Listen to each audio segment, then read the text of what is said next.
Bienvenue dans ce point bourse du 19 mai 2023. Je rappelle que les informations et analyses données sur cette chaîne sont données à titre indicatif et ne peuvent pas être considérées comme un conseil en investissement. L'investissement en bourse est risqué, vous êtes responsable de tous les investissements que vous faites. Alors le CAC 40 aujourd'hui qui prend 0,6 et qui continue toujours après son travail. On le voit sur son support des 7376 qui tient.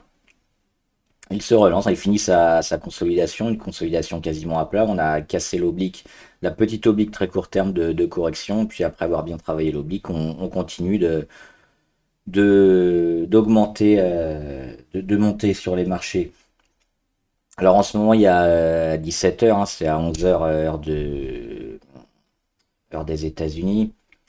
À 17 heures heure de Paris, il y a Jérôme Powell, le président de la Fed, qui est en train de parler. C'est pour ça qu'on a eu pas mal de volatilité sur les marchés. On peut le voir en direct notamment, où c'est un petit peu perdu.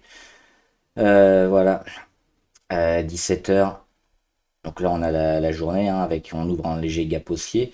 On est monté toute la journée et à 17 heures, les investisseurs sont massivement partis pour se protéger, notamment, parce qu'on sait qu'il y a beaucoup de volatilité dans ces cas-là.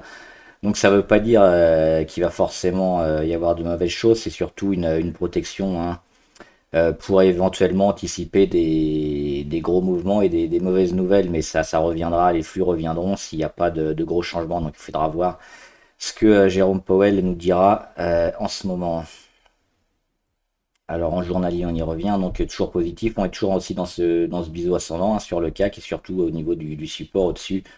La consolidation est bientôt finie sur le CAC. Donc plutôt positif, parce qu'on a tenu le support et qu'on est en train de repartir. On va regarder sur le CAC 40 les tops et les flops. Alors, Veolia plus 2, et ils sont ici sur leur résistance qui date du mois de mars 2022. Donc ça fait plus d'un an. On les a eu ici, mars 2023, donc c'est un an quasiment jour pour jour près, on y est revenu. On a fait un premier échec, un deuxième échec, et puis là on y revient, on la travaille. Alors pour l'instant on n'arrive pas véritablement à la casser, c'est toujours un obstacle et on n'a pas véritablement non plus de tendance forte sur Veolia. Mais les prochains mouvements pourraient être intéressants parce qu'en cas d'échec sur ces niveaux-là, on irait certainement rejouer une zone qui se situerait entre les 25 ici, 24,99 ou les 24,28. Donc c'est probablement ces deux zones-là qui appelleront Veolia en cas d'échec. Et à contrario, si on arrive à bien dépasser cette zone des 28, c'est les 32. C'est pas les 32, ça date de quand ça? Hop, on va se mettre en semaine. C'est ici 30,7. Voilà, 32, 7. Donc 32, il va y avoir des dividendes, c'est pour ça je ne l'ai pas viré. Hop, donc c'est les 30,7 en objectif. Pour Veolia, donc en ce moment c'est le statu quo où il se passe pas véritablement grand chose. Il faudra attendre un beau signal, surtout on vérifiera les volumes évidemment comme d'habitude. Les indicateurs MACD, RSI, mais pour l'instant on voit que c'est assez neutre, c'est le travail sur cette zone-là. Stellantis, alors un gros support à 13,8 et puis depuis elle est en train de un peu de consolider après avoir mis des plus hauts. Et puis un nouvel échec ici sur les 16,4 qu'elle avait repris au mois de mars 2023. C'était janvier 2022, c'était son plus haut, donc grosse résistance. On revient, mais on retourne quand même la tendance sur Stellantis. Donc on y revient plusieurs fois sur cette oblique avec un support acheté ici. Il y a fort à parier que si on arrive à casser une nouvelle fois cette oblique, alors est-ce que ce sera la semaine prochaine ou est-ce qu'on va encore retomber vers les 14 et réattaquer une nouvelle fois vers les 15? Mais il y a de belles chances quand même que ce genre de config casse vers le haut et nous ramène une nouvelle fois vers les 16,4. Pour l'instant, c'est pareil, on attend, on achète plutôt ici le bas.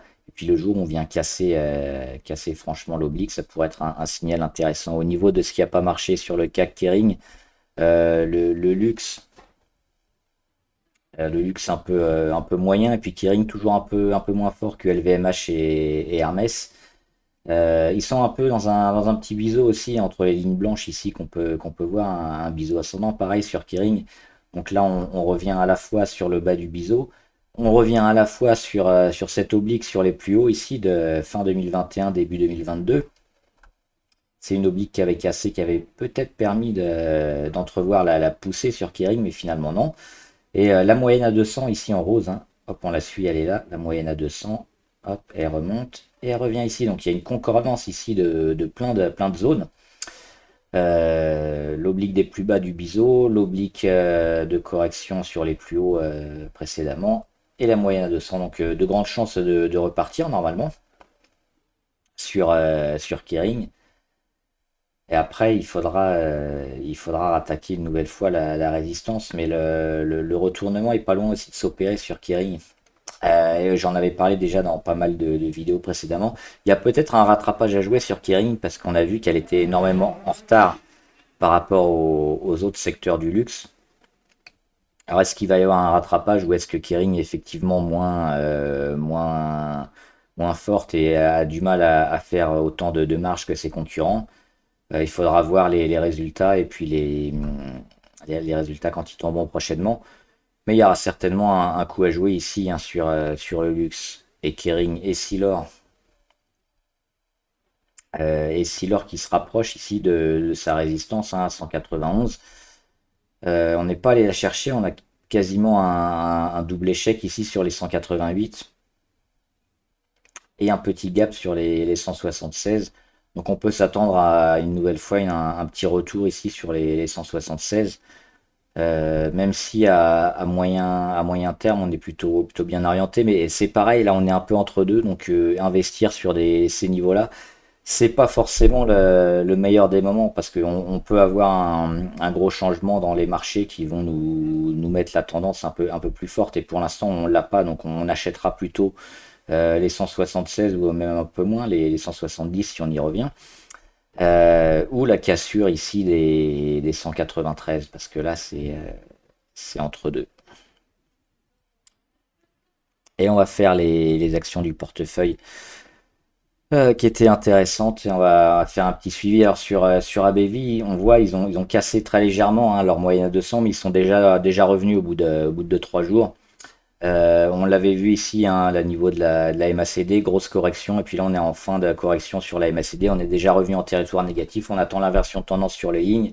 Il y a de fortes chances de réagir ici, pourquoi? Parce qu'on est sur l'oblique ici long terme sur ABV, une oblique sur laquelle elle a toujours réagi depuis plus de 2 ans, 3 ans.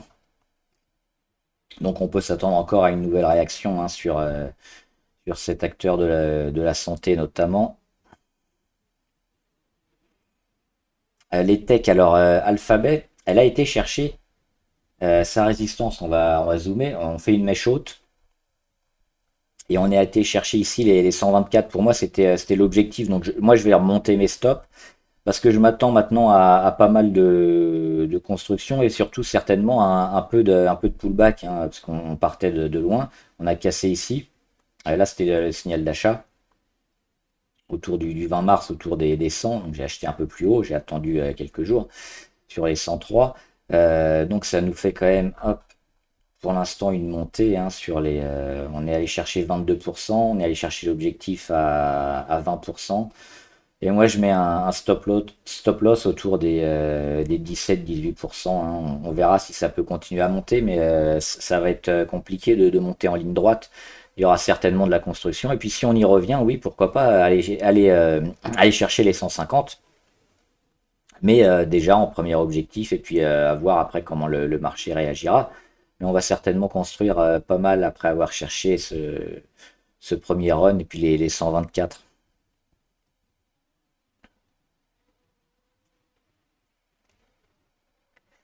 Dassault Aviation qui ont donné pas mal de. Ah, il m'a pas remis. Qui a donné pas mal de dividendes. Euh, C'était aujourd'hui. Toujours intéressant, pourquoi hein, sur Dassault Aviation, on l'avait vu long terme hein, avec la cassure ici des 165, donc breakout, on a fait le pullback pile sur les 165 et on repart. On repart après avoir rebondi sur le support, après avoir cassé la petite oblique de correction très court terme. On a aussi une inversion de tendance niveau MACD, on retrouve les histaux verts, donc il y a plein de belles choses sur Dassault Aviation qui devrait cet été aussi performer. Et puis on essaiera d'aller chercher les 200 hein, sur Dassault. Et sur Dassault Systèmes, bah, ça dort, hein, ça roupille. On va enlever ça parce qu'il y en a un peu trop. Alors toujours en position, moi je suis toujours sur les 36,5 hein, sur le PRU. On attend que ça vienne casser les 38,8 et que ça casse franchement, mais si on dézoome, le graphe il est très propre sur Dassault Systèmes, on a cette grande oblique ici long terme, cette cassure et puis ce signal d'achat ici sur les 35.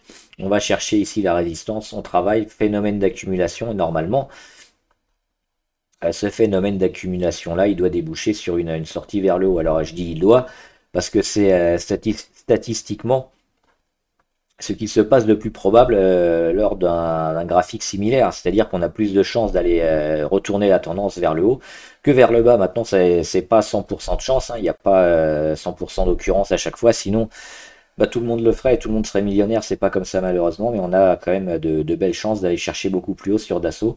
Système, là ça commence à prendre du temps, mais on sait que ça monte pas du jour au lendemain et ça fait pas des reprises en V sur toutes les actions. Ce qui est bien, c'est on a comblé le gap ici, hein, le gap qui était mis sur les 34,7. On est venu le combler, puis on se remet dans de bonnes dispositions. Donc les volumes sont toujours plutôt présents. On a eu une belle réaction aussi sur le comblage de gap. Donc toujours en position plutôt favorable sur Dassault. Un petit point sur l'euro-dollar. Toujours en correction, hein, donc l'euro qui baisse, le dollar qui monte sur ce mois de mai.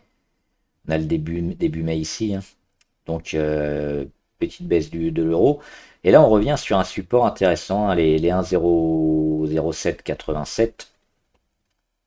C'est peut-être une première étape pour l'euro-dollar sur lequel on va un peu se calmer. Sinon, bah, on ira carrément plus bas sur les 1,04, 1,0480. Donc c'est cette zone-là certainement qu'on ira jouer. D'autant que la consolidation semble pas fondamentalement terminée. Donc, si on veut être très large, on va certainement travailler entre les 1,04 et 1,10. Mais là, on est déjà sur une petite zone pivot intéressante qui pourrait nous donner des indications si elle tient ou si elle lâche franchement sur la force de l'euro-dollar.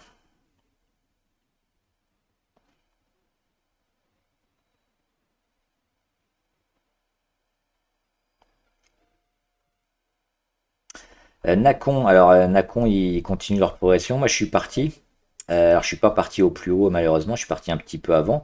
Mais l'objectif, il est toujours éventuellement d'aller chercher les 3. Moi, ce qui me fait un peu peur, c'est cette moyenne un peu à 200 qui descend. Et généralement, quand on vient un peu la toucher, on repique du nez assez franchement. Donc, mais sinon, le graphe reste propre, hein. On a quand même de belles chances d'aller vers les 3. C'est une tendance qui reste baissière. Néanmoins, c'est pour ça qu'il faut faire attention à ce genre de trade et puis être prudent et puis pas hésiter à prendre ses profits quand on peut les prendre parce que la tendance est dégueulasse. Donc là, on a joué le rebond, hein. C'était le rebond ici sur sortie d'oblique sur les 2,4. On verra, mais il y a de belles choses quand même dernièrement sur Nacon, mais ça va prendre du temps, hein, donc certainement aussi pas mal de construction Neoen. Alors il y a eu les dividendes sur Neoen, assez faibles je crois, de mémoire. Double échec sur les 29,58, mais pas trop de vendeurs sur Neoen. Et puis c'est surtout un gros support long terme, hein, les 25-26. Je vous le remets si vous n'aviez pas suivi, c'était un graphe en hebdomadaire, c'est cette zone-là, un graphe long terme, hein, à chaque fois c'est racheté. Et donc cette grande figure-là, donc là on est dans la zone d'achat hein, sur Neoen. Une zone qui est généralement défendue, qui est achetée, pas trop de vendeurs, et puis on va chercher à aller tester l'oblique une troisième fois, parce qu'on a le premier point d'impact ici, le deuxième, pardon, Le premier, c'était ici au mois de janvier 2021. Le deuxième, l'été 2022. On a même eu un troisième au mois de décembre. Donc le prochain, on pourrait espérer le casser directement. Et on regarde aussi les volumes. Gros pic de volume ici sur les plus bas. Ça a été racheté massivement, bien défendu. Et au niveau de la MACD, ben, on revient sur la ligne des zéros, hein, après avoir été très bas sur le titre. Donc peut-être pareil de belles choses à venir sur le titre, hein. Moi je reste dessus et je suis plutôt confiant sur ce genre de titre. Alors Nexity c'est pas mal. C'est pas mal. Pourquoi? On a ici la courbe RSI avec l'oblique sur les plus hauts. Et c'est une oblique qu'on a cassée ici depuis quelques jours. Donc déjà ça doit donner une alerte. On regarde les autres indicateurs, la MACD c'est pareil, on revient sur la ligne des zéros. On a l'oblique court terme, alors c'est une assez court terme celle-là, mais quand même qu'on vient casser, cette oblique rouge là. On a surtout cette grande oblique qu'on a cassée, c'était un premier signal de retournement, donc gros breakout, le pullback qui se fait à peu près sur ces niveaux-là, hein, sur les 24, voire les 22. Et derrière, bah, ça temporise, ça accumule autour de la moyenne à 200 et ça repart. Donc c'est ce qu'on voit là, on est en train de repartir. On va le mettre en vert, c'est mieux.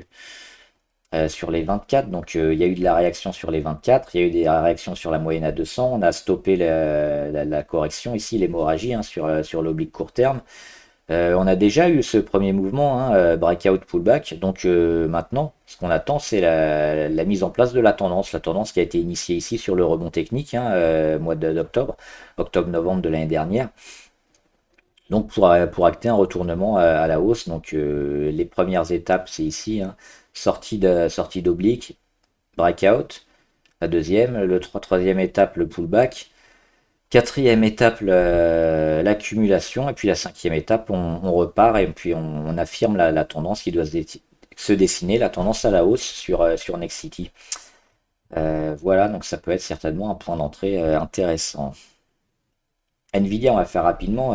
Pareil, plutôt intéressant parce qu'ils ont cassé leur résistance à 289.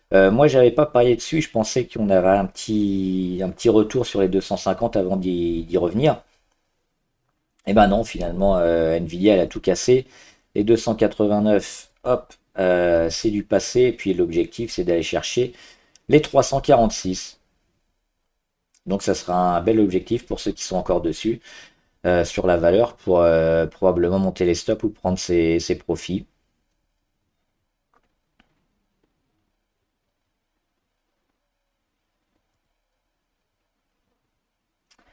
Snowflake, pareil. On a été chercher l'objectif sur Snowflake 178. Moi, je l'avais pris ici, donc pareil, en termes de pourcentage, on est assez élevé, hein. On est monté à plus de 32% en quelques semaines. Donc pour moi, l'objectif premier, il est atteint. Donc je monte les stops pour soit si ça descend, bah, clôturer la position, et sinon se laisser la possibilité de suivre le mouvement un peu plus long terme pour aller chercher les 205 et plus. Mais là, on a déjà fait une belle remontée assez rapidement. Et on voit que toutes les moyennes, hein, qui sont encore stables et plates, on n'est pas à l'abri de tout rendre un peu une nouvelle fois pour accumuler et repartir encore. Donc on prend déjà. Alors on peut mettre éventuellement la moitié de ses profits sur un stop loss ou la totalité, c'est à vous de voir si vous êtes plutôt moyen ou long terme.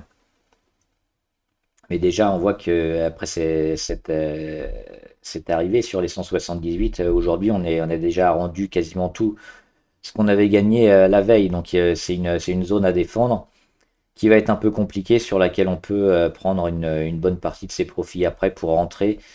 S'il y a un pullback, rejouer le pullback, pourquoi pas ici, hein, sur les 155. Et ça devrait repartir encore de plus belle. Swatech, alors les semi-conducteurs qui sont pas mal, hein, en ce moment. On l'avait noté ici, hein, ces zones sous le support à 127, ça se rachète. C'est constamment racheté, donc ça c'est des bonnes zones à acheter. Et on y était, là on avait méché. Et ces derniers jours c'est pareil, on y était, donc c'est des zones à acheter. Et on vient de se remettre juste au-dessus du support aujourd'hui. Donc ça peut se tenter, ça pouvait se tenter cette semaine. Si vous me suivez, vous savez que moi je suis sur STM. On avait joué le support hein, sur STM ici.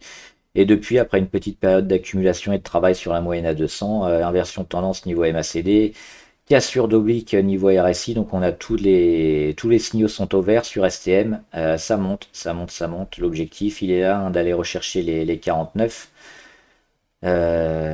assez vite et assez prochainement.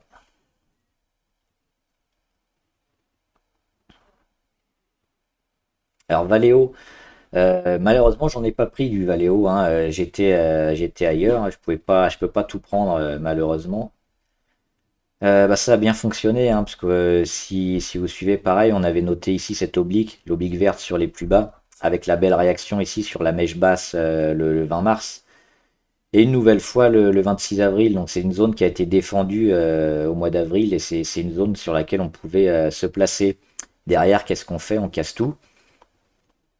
Et là, on est déjà sur un premier objectif, hein, on est au plus haut, on est sur le haut des Bollinger, et puis on a dépassé toutes les moyennes mobiles.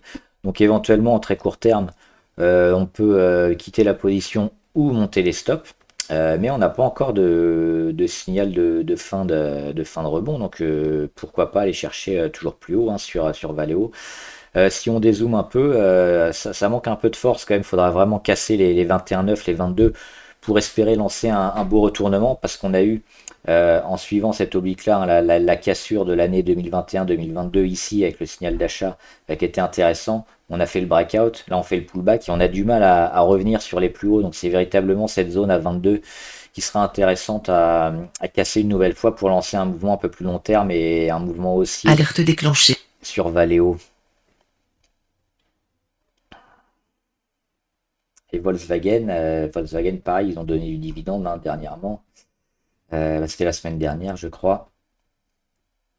Et toujours plutôt positif hein, sur Volkswagen. On le voit ici avec cette année 2021-2022 catastrophique. La réaction sur le début 2023. On est allé chercher ici sur un breakout les 133. On revient sur la zone des 116, hein, 116, Alerte 120, déclenchée. un peu moins.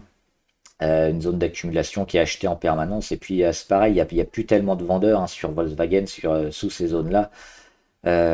Donc pour moi c'est pareil, c'est une belle zone ici pour accumuler, pour rentrer. On le voit, hein, les mèches basses ici sous la moyenne à 200, c'est racheté tout de suite. Donc on se maintient au-dessus, et puis après quelques semaines, quelques mois, là ça fait déjà un moment, mais ça doit lancer une nouvelle attaque sur les 133 et puis les casser à moyen terme. Il y a Renault aussi. Je l'ai pas fait Renault. Je l'ai plus en portefeuille Renault. On va la faire hop rapidement. Oui, on avait noté cette zone-là à acheter hein, sur Alerte Renault. déclenchée. Parce qu'on avait le support ici à 32 et la moyenne à 200. Donc pour l'instant, elle est en train de faire le travail. On voit qu'on arrive sur la fin. On a ici une oblique de correction. On est venu tester une nouvelle fois. Donc il y a un gros travail ici dans cette phase de congestion duquel on devrait s'extirper. Alors soit vers le haut pour confirmer la bonne santé hein, du secteur auto. Il y a pas mal d'actions du secteur auto qui sont plutôt en hausse. Donc c'est intéressant. Par contre, si on lâche le support des 30, 31,9, un peu sous les 32, là, il faudra être un peu plus mesuré, et on ira certainement chercher les 26. Mais moi, c'est pas mon scénario privilégié, parce que je verrais bien Renault aller beaucoup plus haut.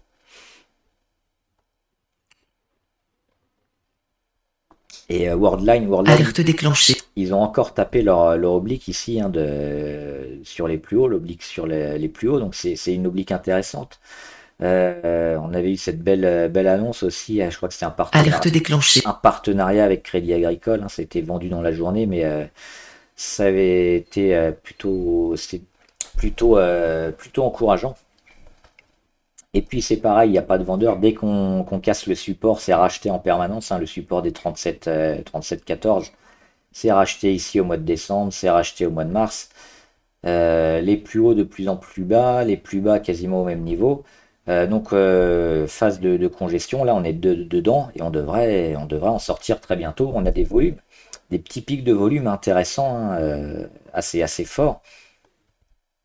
Et ça réagit bien à chaque fois hein, sur les supports. On le voit ici sur l'oblique RSI, des supports de plus en plus hauts qui sont rachetés.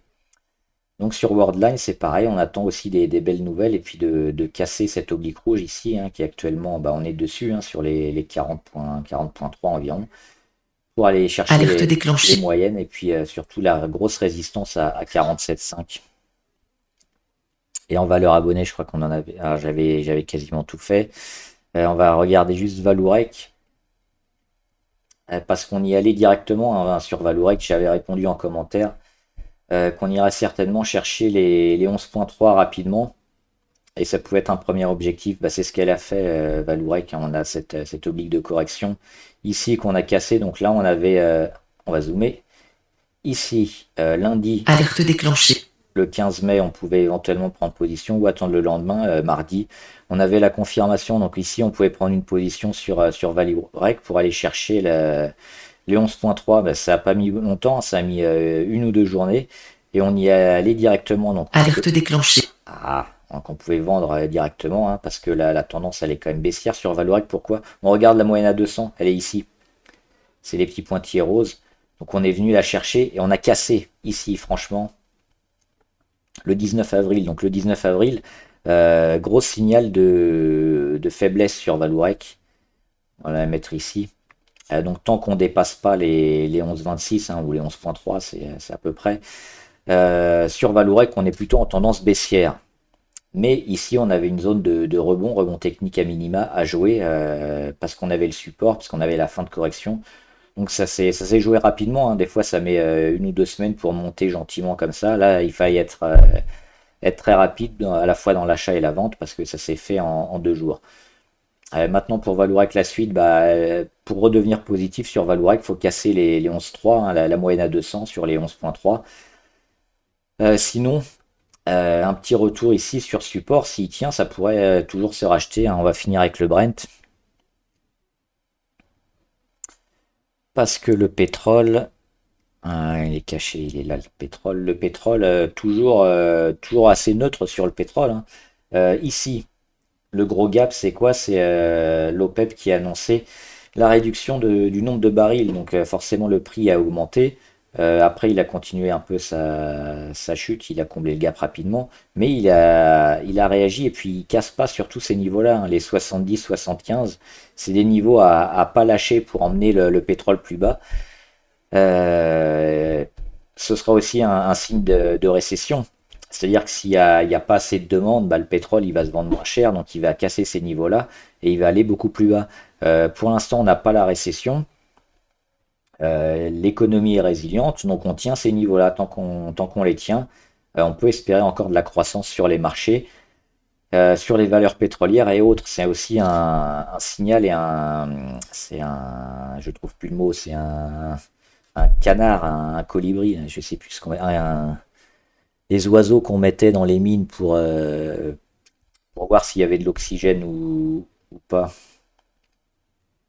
Ça permet de voir, hein, c'est cet indicateur de la bonne santé ou pas de l'économie notamment.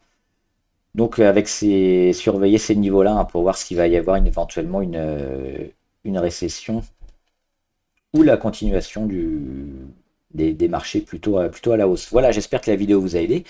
N'hésitez pas à vous abonner à la chaîne, à poser des questions aussi en commentaire, hein, des questions sur les actions, sur le trading en général.